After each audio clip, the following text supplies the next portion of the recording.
Bien, hola, buena tarde compañeros. Bueno, en esta ocasión vamos a llevar a cabo nuestra sesión de esta semana que tiene que ver con el tema de los derechos en materia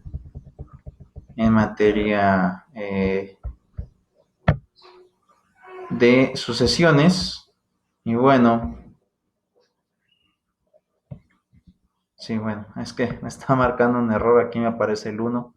Seguramente a ustedes también les saldrá, pero este uno tuvo que haber desaparecido desde hace ya un tiempo para iniciar la grabación. Pero bueno, no pasa nada, me parece aquí que está grabando. Entonces, bueno, sin ningún problema vamos a llevar a cabo nuestra sesión del día.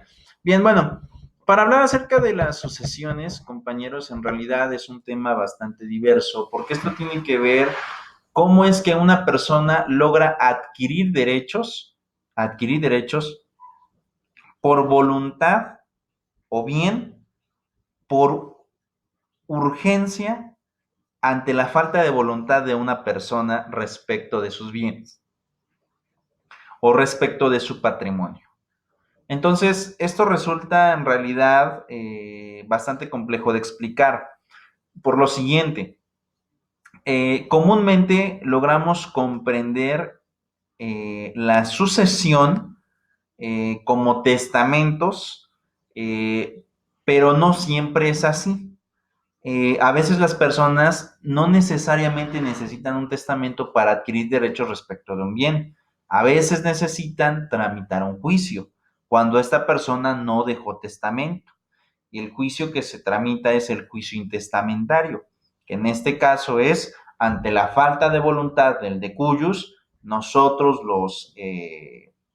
los que creemos tener derechos respecto del patrimonio de la persona que falleció, te pedimos a ti, juez, que nos cedas esos derechos, ¿no? Que tú seas el intermediario para que te des cuenta que nosotros debemos de obtener esos derechos. Pero tampoco no siempre hablamos de solamente testamento o juicios intestamentarios, sino también a veces hablamos de algunos convenios o contratos que se logran hacer en vida y que logran de alguna manera ejecutarse después de la muerte de la persona que los hizo o realizó. Entonces, es un cúmulo de conceptos que vamos a estar visualizando. Este documento que vamos a revisar, ustedes ya lo tienen disponible en su tarea, ya lo pueden estar revisando. Y bueno, básicamente tiene que ver con los derechos respecto de la sucesión. Y bueno, el documento me parece muy, muy claro y también muy conexo porque lo hace en una especie de redacción y luego establece algunas imágenes y es básicamente estar dando algunos diagramas de flujo que ayudan a comprender el texto que se está visualizando en la parte superior. Pero bueno, para ir un poco más allá, veremos la primera parte. ¿Cuáles son los elementos del derecho hereditario o de la sucesión? Y tenemos entonces los siguientes.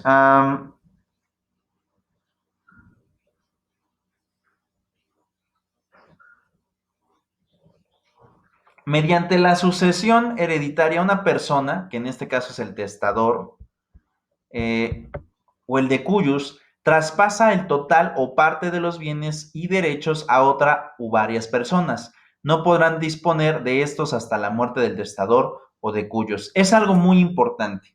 El testamento es un documento, y aquí vamos a hacer un paréntesis. El testamento es un documento que la persona o el propietario de los bienes empieza a redactar para que cuando él fallezca no existan conflictos respecto de quién obtendrá esos derechos o esos bienes, sino que él desde ese momento está determinando para quién van ese tipo de derechos. Y es algo que a mí me parece fantástico. Eh, Ahora, la pregunta es, ¿él lo redacta de manera particular? La respuesta es no.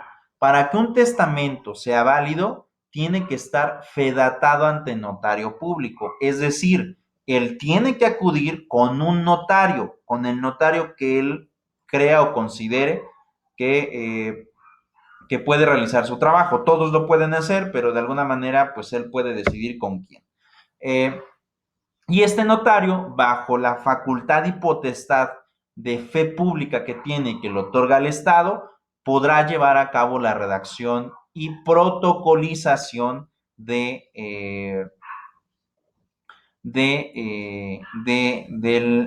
testamento. ¿Qué quiere decir protocolización? Va a estar inscrito también en el registro público de la propiedad del comercio, así como también en los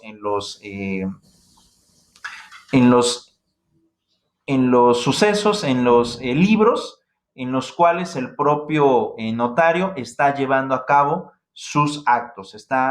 Recuerden que cada notario, independientemente de las anotaciones que se hagan en el registro público, él tiene que llevar sus libros de constancias para verificar este acto lo hice yo o este acto no lo hice yo, pero él tiene que estar constantemente dando esta situación de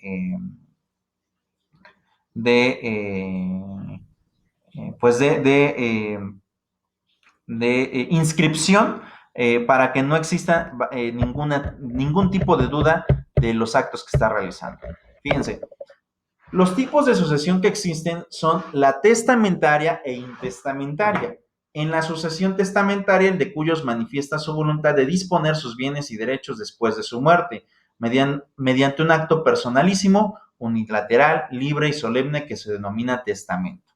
En la sucesión intestamentaria no existe esta disposición expresa del testador para disponer de sus bienes después de su muerte, por lo que la repartición de los mismos se realizará de acuerdo con las reglas de la ley y que en la materia especifique.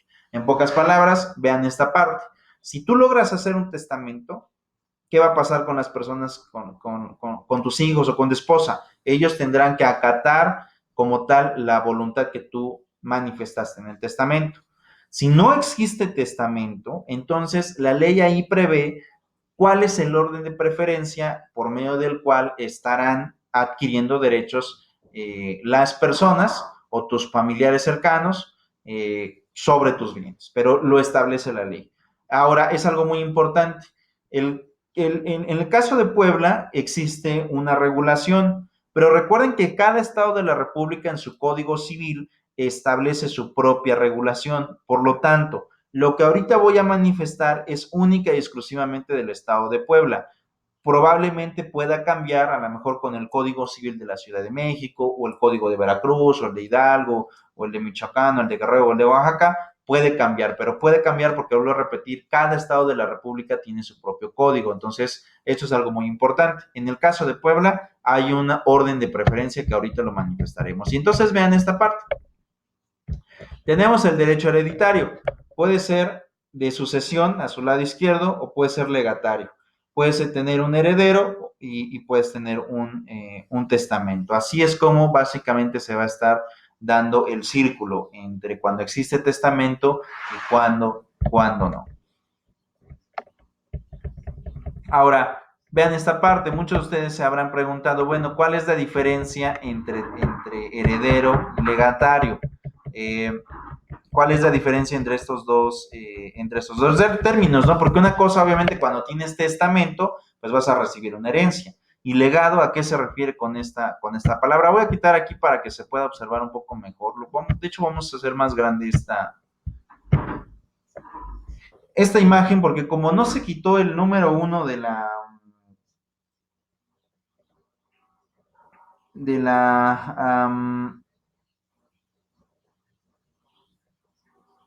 la pantalla, vamos a hacerlo un poco más, pues un poco más grande para que no tengamos esa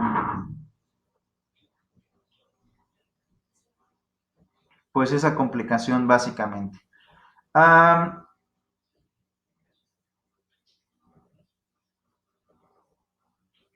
Y tenemos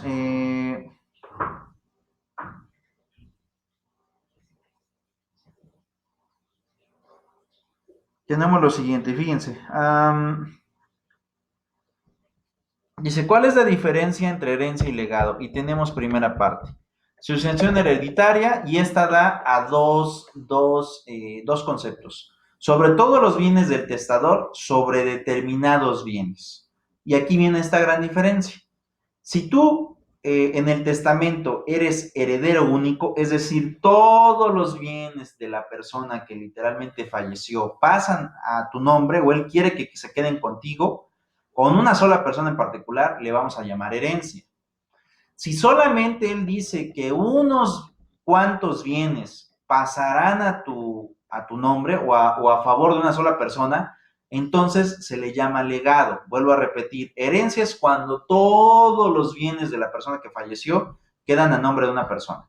Y legado es cuando de todos esos bienes uno o unos cuantos quedan a favor de una sola persona. A eso le vamos a llamar legado. Fíjense, vamos a bajar esta parte.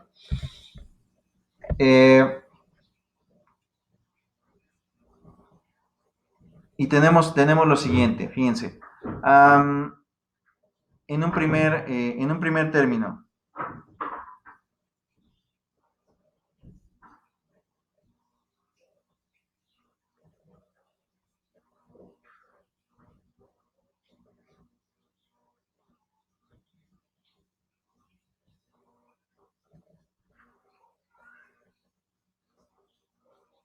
tenemos esta situación, fíjense.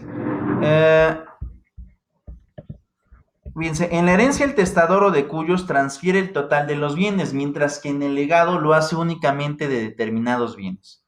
¿Cuánto tiempo lleva la elaboración de un testamento? El testamento debe realizarse en un solo acto, por lo que el acto de su elaboración no puede disolverse. Esto se debe quizás para evitar que el testador sea influenciado para disponer de sus bienes. Algo muy importante en esta situación.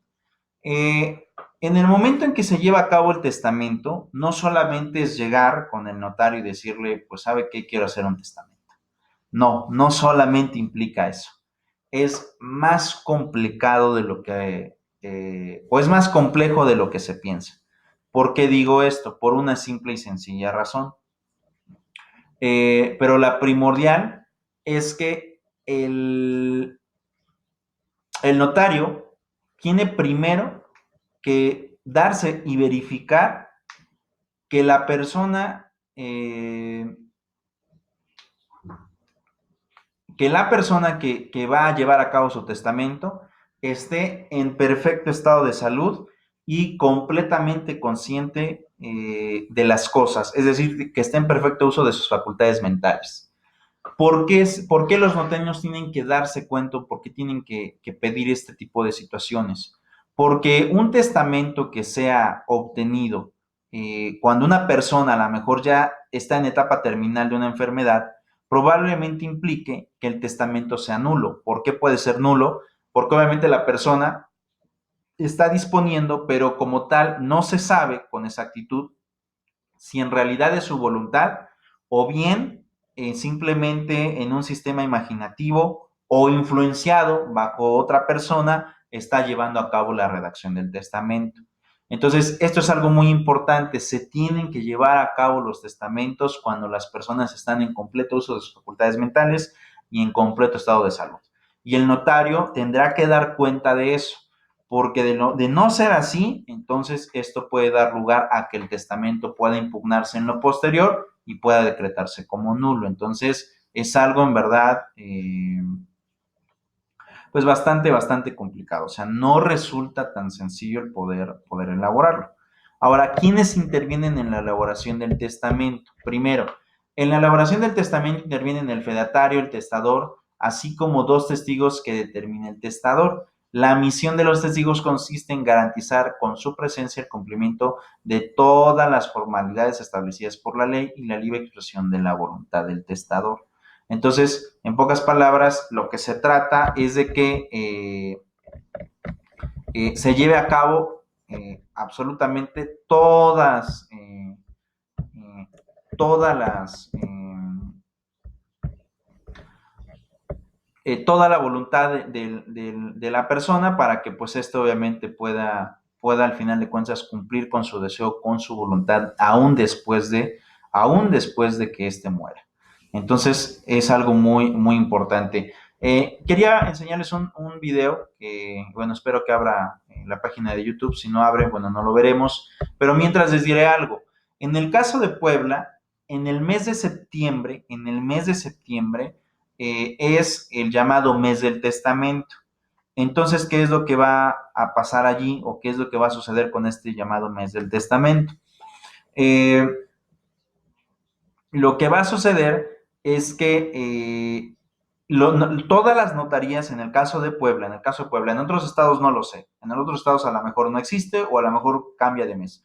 Pero en el caso de septiembre para Puebla es el mes de testamento. La mayoría de los notarios o todos los notarios bajan sus costos para que las personas acudan a ellos y celebren testamentos. Un testamento, digamos que normalmente puede andar entre los 5 y 7 mil pesos. Pongan entre 4 y 7 mil pesos, aunque creo que 4 ya me fui muy bajo. 5 y 7 mil pesos cuesta un testamento. Entonces, en ese mes, la mayoría de notarías llegan a reducir sus costos. Ahora, también es algo cierto. El testamento, y eso lo he aprendido con la vida pues práctica que tengo, el testamento se vuelve más costoso cuando también hay más propiedades que se van a incluir. Entonces, entre más propiedades sean, más costoso se vuelve el testamento. Normalmente los notarios te dicen, te cuesta tanto, pero máximo van a ser tantas propiedades. Si tienes más de esa cantidad de propiedades, entonces ya te cobro un extra por cada propiedad más. Y eso, bueno, es comprendible porque de alguna manera, pues de cada una de esas propiedades habrá que realizar una anotación y se tienen que pagar derechos y bueno, y demás. Entonces, es perfectamente comprendible esta situación del por qué entre más bienes sean, pues más costoso pues se vuelve el testamento. Y eso es algo que también habrá que tomar muy en cuenta, ¿no? A la hora de tener esto,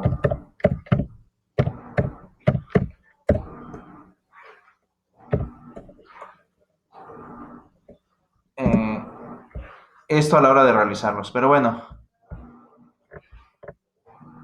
vean, es este, el que quiero que veamos. Tenemos otro, derecho sucesorio y testamento. Y bueno, vamos a verlos para que logren darse más o menos una idea de cómo es esta situación. Bueno, porque es importante, vuelvo a repetir, para que se den cuenta cuál es la complejidad de, eh, de los testamentos. Pero bueno, vamos a verlo.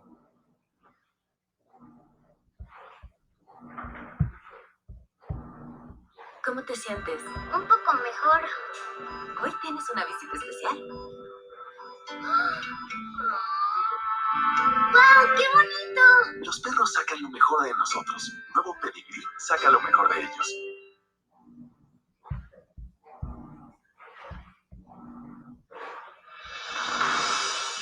Muy buenas noches, bienvenidos a este super...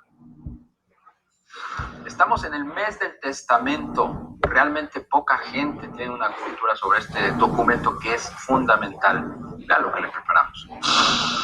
La cultura testamentaria en México avanza lentamente. El Registro Nacional de Avisos de Testamento cuenta con 5.425.000 testamentos. Pero a pesar de que este número representa un avance, persiste un importante rezago, pues solo 1 de cada 500 mexicanos cuenta con un testamento, lo cual pone en riesgo el patrimonio de millares de familias y también genera que el 30% de los inmuebles en México se encuentran en una situación jurídica irregular. Septiembre, mes del testamento, ha sido una campaña exitosa que ha fomentado la cultura testamentaria en el país. Durante 2017 se otorgaron 275.796 testamentos a nivel nacional y en 2018 se han otorgado casi 43.000 testamentos. Las entidades que históricamente han tenido mayor cultura testamentaria en México son la Ciudad de México con 27% de los testamentos elaborados en el país, seguido por Jalisco y Estado de México con el 11%, Nuevo León con el 8%, seguida por Guanajuato con el 5%. El no contar con un testamento se vuelve un problema económico como país. También, por supuesto, afecta en las finanzas de nuestro bolsillo. No obstante, en México solo 1 de cada 500 mexicanos cuenta con un testamento.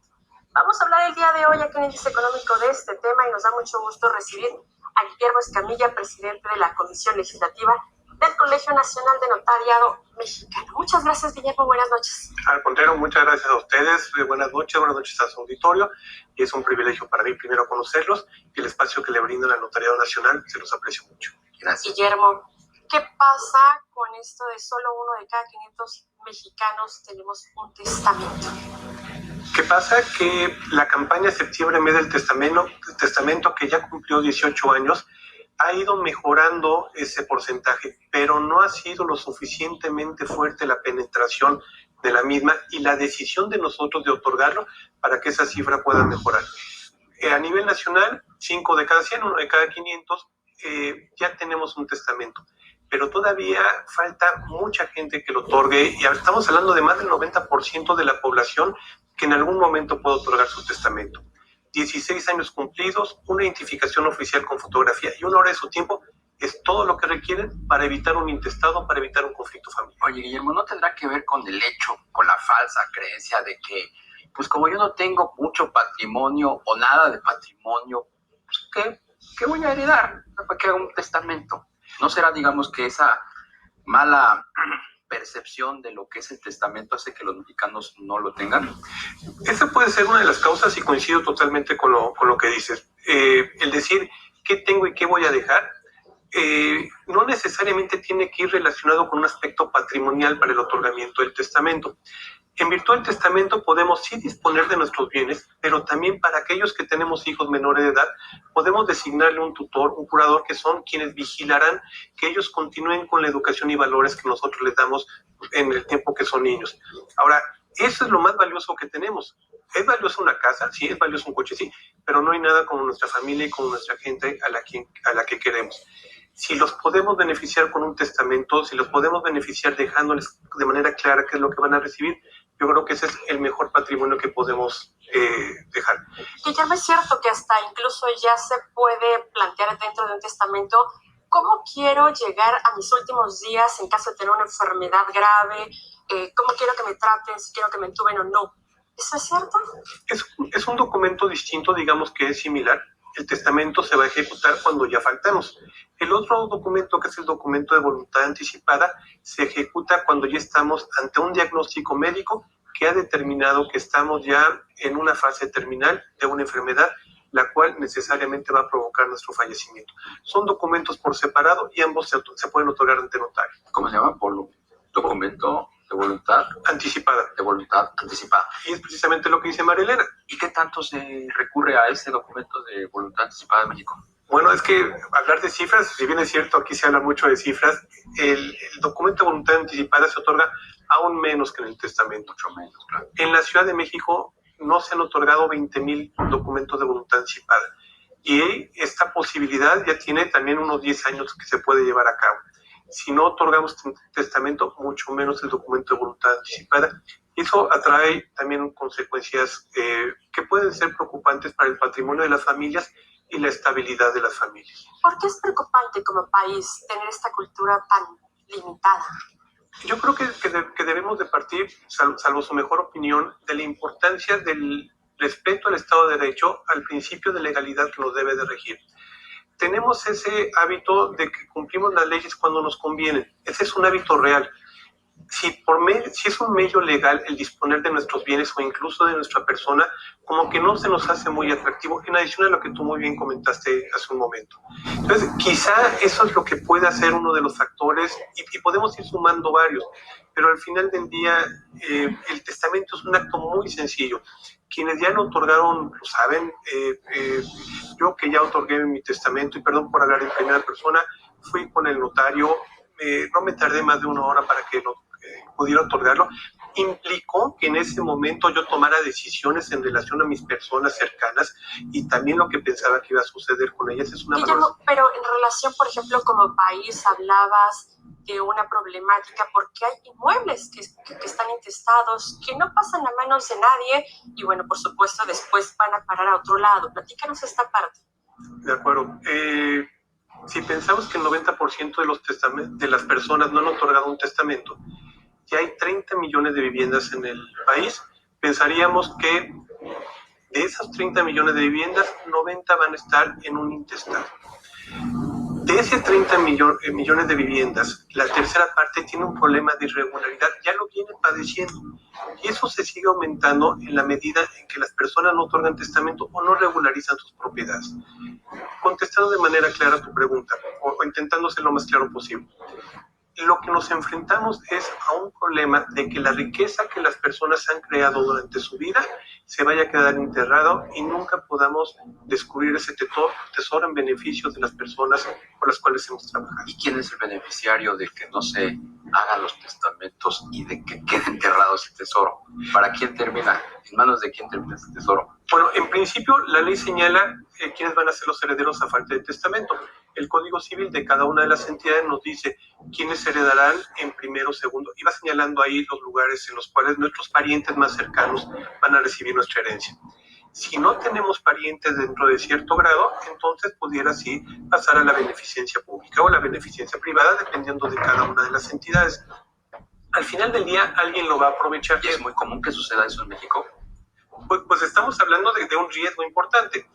Al final del día, volvemos con el ejemplo de ese momento. Así como no queremos hacer nuestro testamento o no queremos otorgar nuestro documento de voluntad anticipada, no queremos ir a un juzgado para regularizar esas cuestiones. Entonces, hay muchas propiedades, no tengo a la mano una cifra, que se han quedado, digamos, abandonadas por una falta de trámite que pudo haber sido sencillo o muy complejo, no lo sabes. Guillermo, la palabra no funciona en este tipo de cosas cuando se trata de heredar un patrimonio, un bien inmueble. Nos hemos enfrentado o hemos conocido muchos casos de abuelitas, de mamás que le heredan en vida a un nieto o a un hijo una propiedad, una casa, un departamento, fallece y bueno, vienen los conflictos familiares, son muy comunes. No importa, digamos, la promesa de palabra en estos casos. Legalmente no es válido. Incluso, como tú bien señalas, no funciona. No funciona el que mi abuelita me haya dicho, tú vas a heredar la casa. Aunque yo viva ahí. Aunque yo viva ahí, incluso en la Ciudad de México, la única manera válida de otorgar testamento es ante notario. Como lo vemos en las películas de que se juntan 5 y les consta de que efectivamente se dijo algo, no tiene efectos legales. Y eso además produce que cada persona diga lo que le conviene en un momento determinado, lo cual acrecenta los conflictos. ¿Qué tanto podría agravarse esta situación como país? Puede quedar como el 30%, hablabas del 30% más o menos, que hoy día tienen un testamento. Esto se puede agravar en materia de economía, en materia de inmuebles, en materia de abandono. Sin lugar a dudas es un factor importante y relevante. Y me gustaría comentar también lo siguiente. No solamente el testamento lo podemos identificar, como ya hemos platicado, con nuestra casa o con nuestras personas. También vemos, por ejemplo, los temas de gobierno corporativo de las empresas. ¿Qué sucede si un socio no otorga un testamento y resulta que los demás socios no tienen con quién dialogar las decisiones importantes de la empresa? Si tienen que esperar un procedimiento de intestado. ¿Qué es lo que sucede si el accionista mayoritario no distribuyó de manera conveniente, no solamente para sus intereses, sino para los intereses de la empresa, sus acciones o partes sociales en la sociedad? Puede darse casos, y ustedes que son especialistas los conocen desde luego, en que la empresa va a empezar a ir en declive por la falta de un testamento.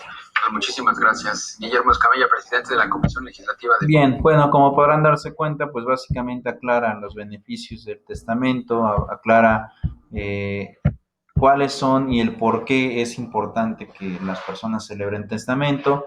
Y en este segundo caso es, bueno, ver qué es lo que sucede jurídicamente con el tema. Fíjense, ¿qué es una sucesión mortis causa? Claramente, Diego, citado por De Pinavara, señala en la diferencia entre sucesión mortis causa y sucesión inter vivos.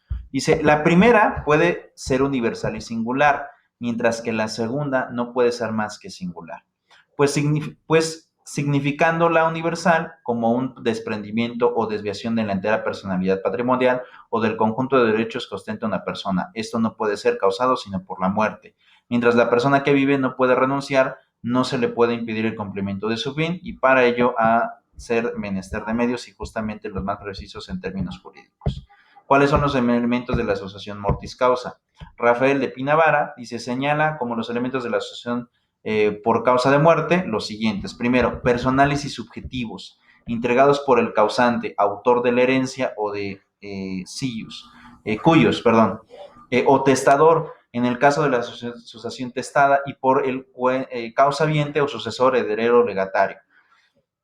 En pocas palabras, quien otorga, quien decide qué va a pasar con sus bienes es el testador, quien recibe, si es en caso total, es hereditario, si es una parte, será legatario.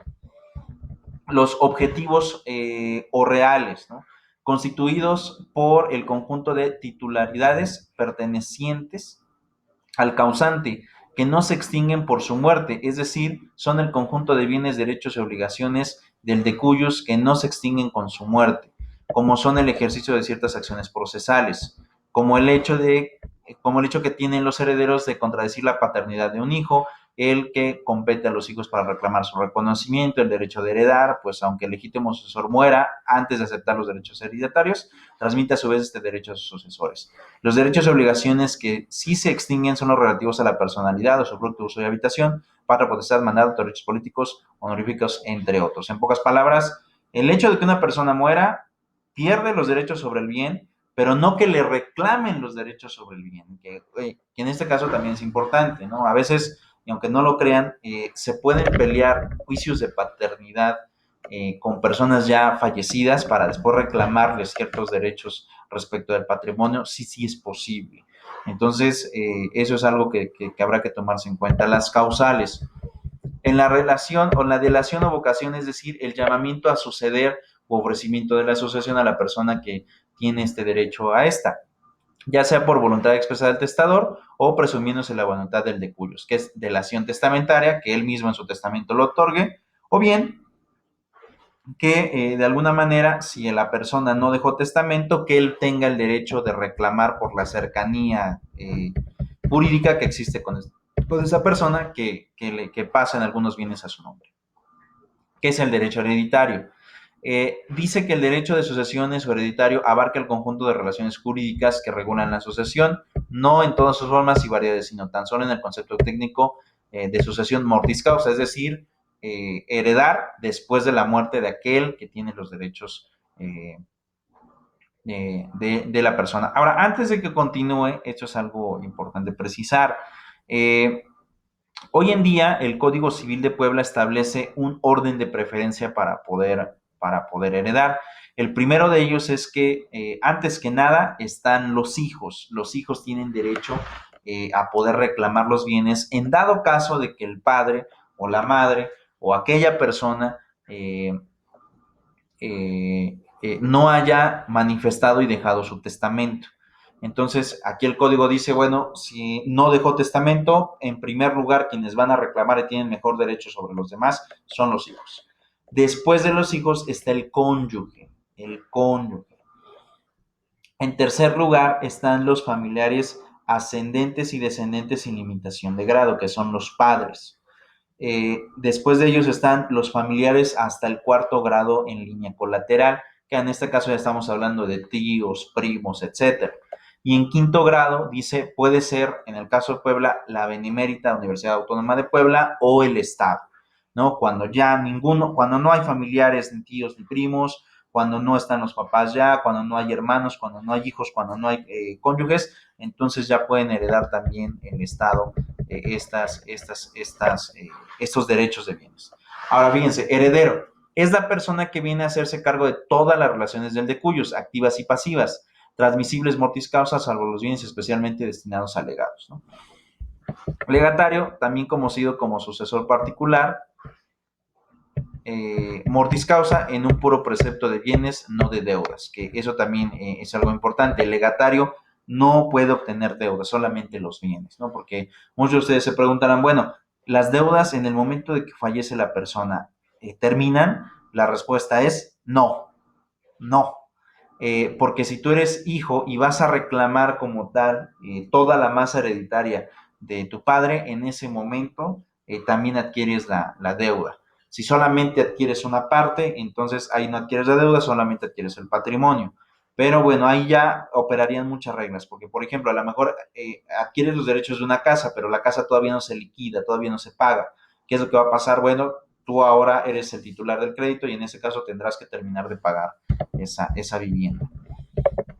Y así podemos hablar de muchas situaciones. Testamento, según Mucius Escobela, lo define como el acto espontáneo, solemne y irrevocable, por virtud del cual una persona, según su arbitrio y los preceptos de la ley, dispone después de la muerte, dispone para después de la muerte tanto en su fortuna como de todo aquello que en la esfera social en que vive. Puede y debe ordenar en pro de sus creencias y de las personas que estén unidas a ella por cualquier lazo o interés. Entonces es algo muy, muy importante. Por su parte, el Código Civil Federal señala al respecto: testamento de un acto personalísimo, revocable y libre por el cual una persona capaz dispone de sus bienes y derechos, declara o cumple deberes para después de su muerte. Clases de sucesiones, que eso también es algo importante. ¿Existen diferentes tipos de sucesiones? Sí. Los autores de Pinavara señalan como tipos de sucesión mortis causa, por sus efectos, sucesión a título universal, ¿no? Se produce en relación a la totalidad de relaciones jurídicas del causante o parte alicuota de las mismas, sine ictus, es decir, en bloques sin necesidad de formalidades para cada uno de los bienes. En pocas palabras, la sucesión de título universal es: tú eres heredero de todo, ¿no? O sea, te dejo a ti, hijo Juan, todo lo que posee. La otra es la sucesión a título particular o singular. Se produce respecto de concretas y determinadas relaciones jurídicas del causante. Es decir, te voy a dejar esta propiedad y solamente es para ti. La asociación a título universal y la asociación a título particular dan lugar respectivamente a las figuras de heredero y legatario. Ahora, también está la asociación, por su origen, está la voluntaria. Surge de la manifestación expresa del autor de la herencia, es decir, por el testamento, es decir, que el propio de cuyos acuda de manera voluntaria ante el notario y le diga, ¿sabes qué? Quiero celebrar un testamento.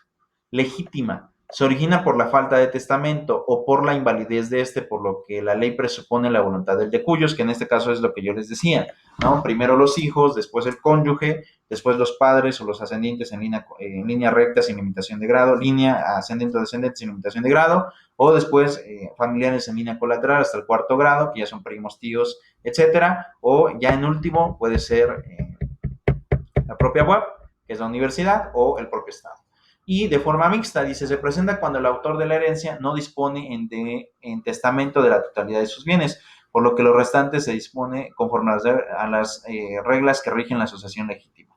A veces hay personas que dicen, celebran un testamento, pero ese testamento ya tiene como 10 o 15 años que lo celebraron. Y en aquel momento tienen esas propiedades que aún conservan, pero después del testamento, ¿qué es lo que sucede? Todavía siguieron adquiriendo bienes, por eso es mixta, dice, porque una parte de toda esa masa hereditaria se va a definir conforme al testamento, pero a la otra parte que no logró darse, o que no logró, ¿cómo explicarlo? No logró darse no logró integrarse, mejor dicho, al testamento, pues bueno, tendrá que darse de otra forma. Rafael de Pina explica que la asociación testamentaria es una especie de la asociación mortis causa, que se produce mediante la expresión de la última voluntad del causante, manifestada en cualquiera de las formas previamente establecidas para el legislador. Así, la asociación testamentaria es aquella cuyo fundamento es un testamento válido, en el que se atiene la voluntad del testador. Concepto de testamento y sus tipos. ¿Qué es el testamento? Bueno, ahí ya tenemos para Rogina Villegas, que es también autora de Derecho Civil, dice, es un acto unilateral, personalísimo, revocable y libre por el cual una persona capaz transmite sus bienes, derechos y obligaciones que no se extinguen por la muerte de sus herederos o legatarios, o declara o cumple deberes para después de la misma. Que esto también es algo muy importante, fíjense. Los testamentos, en todas las definiciones que vamos a ver, son completamente revocables. ¿Y esto qué quiere decir? Tú celebras un testamento, ya lo tienes ante notario, Si después te arrepientes o de alguna manera no estás conforme con lo que, o ya cambiaste de opinión o de voluntad para dejar tus bienes, no te preocupes. Puedes revocar ese testamento y volverlo a celebrar. Obviamente el notario te va a cobrar por cada uno que hagas, ¿no? Pero de alguna manera todos los testamentos son revocables para que pues también tú vayas actualizando tu, tu sentir o tu forma de ver las cosas respecto de tus bienes, ¿no? Porque obviamente, pues, influyen sentimientos, influyen, pues, muchas cosas, a lo mejor hasta económicamente hablando bienes, pero esto implica que de alguna manera se estén dando y conformando esas situaciones. Es un acto jurídico unilateral porque únicamente interviene la voluntad del testador. Es personalísimo, recobrable y libre. Es personalísimo porque no lo puede otorgar por conducto de un tercero, que es algo muy importante. Los poderes notariales no funcionan en el caso del testamento. Aunque tengas poderes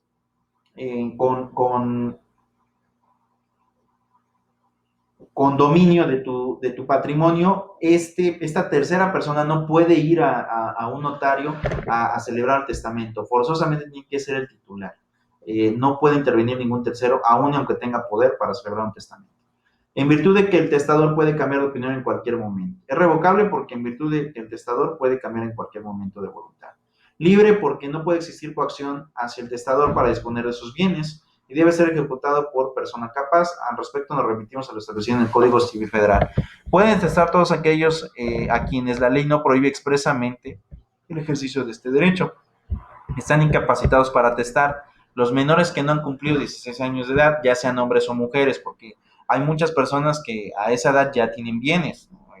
Ya sea porque los trabajaron, aunque no lo parezca, pero sí me ha tocado conocer gente que antes de los 18 años ya tiene bienes, o bien porque se los dejaron por herencia, pero bueno, ellos no pueden testar, ¿no? Los que habitualmente o accidentalmente no disfrutan de su cabal juicio, que para esto, para decretar esta segunda fracción, en el código actual, en todos los códigos, hay un juicio especial que se llama el juicio de interdicción.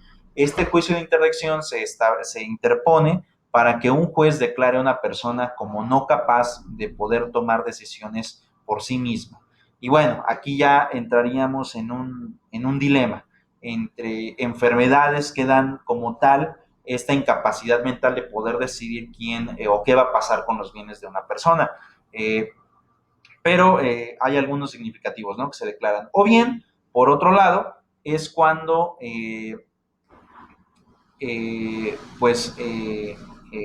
puede, si no es que no sufre una enfermedad, a lo mejor un accidente, que lo haya decretado y que de la gravedad del tema lo hayan decretado con algún tipo de inconsciencia, o bien incluso hasta por estado de vejez. Las personas que ya están muy grandes empiezan a presentar problemas, sobre todo de amnesia y bueno, otros. Pero cuando esto sucede, cuando ya no logran en realidad estar conscientes del entorno en el que se encuentran, también se les puede decretar este estado de interdicción. Bueno, entonces en este caso entraría esta parte, ¿no? Entonces, por eso es que yo les decía hace un momento, el notario tiene que verificar el perfecto estado de las personas. No puede celebrar un testamento cuando se percata que la persona en realidad no está en sus 5 sentidos, porque esto puede implicar una violación a sus derechos procesales. Entonces, pues trata de cumplir la ley, pero también trata de tomar las precauciones del caso. Transmite bienes, derechos y obligaciones que no se extinguen por la muerte. Asimismo, declara y cumple deberes. Generalmente se piensa que por el testamento se transmiten solo bienes, derechos y obligaciones. Sin embargo, puede tener por objeto la declaración o cumplimiento de deberes, como reconocer a un hijo, nombrar a un tutor, aunque nada se disponga respecto de los bienes, o a pesar de que el testador no tenga bienes de ninguna clase. Entonces, por ejemplo, a lo mejor, fíjense, este puede pasar, ¿no?